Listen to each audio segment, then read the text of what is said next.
A key movement that will support scrummaging will be the squat pattern. So this demonstrates just a general pushing position that all players from 1 to 8 within a scrummage will have to get into and produce force. So essentially what we're looking for is feet a comfortable width apart. So for me it's slightly wider than shoulder width with my toes slightly out, but it's completely individual.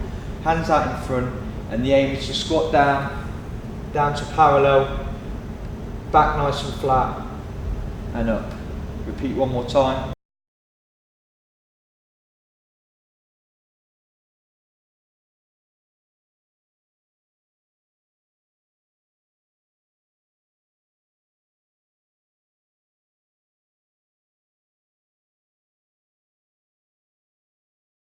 Common problems that you'll find with this, if I bring a player involved.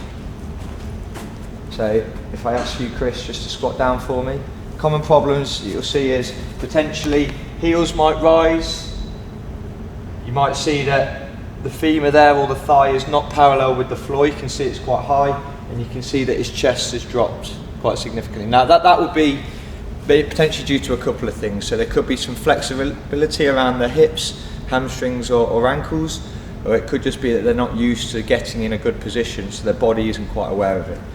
So what we can do to solve that is as the coach, if I support Chris, so if he takes hold of my hand and I'm just going to take a little bit of his weight, I'm going to ask him then to sit down and sit back, send his hips back and hold that position for 5-10 seconds. And ask Chris if you come up.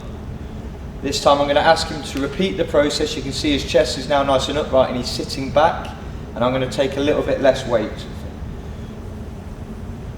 Now as he holds that position, I'm just going to take a little bit less weight, and he's going to have to work really hard to hold that shape. And up you come. So if you're a coach managing a group of 25 to 30 players and you want to do this, you can do this quite simply in a warm-up. So now 2 players, both hold each other's hands, do this both together as a way of supporting each other, and we can repeat that for numerous reps in preparation for any scrummaging work we would like to do.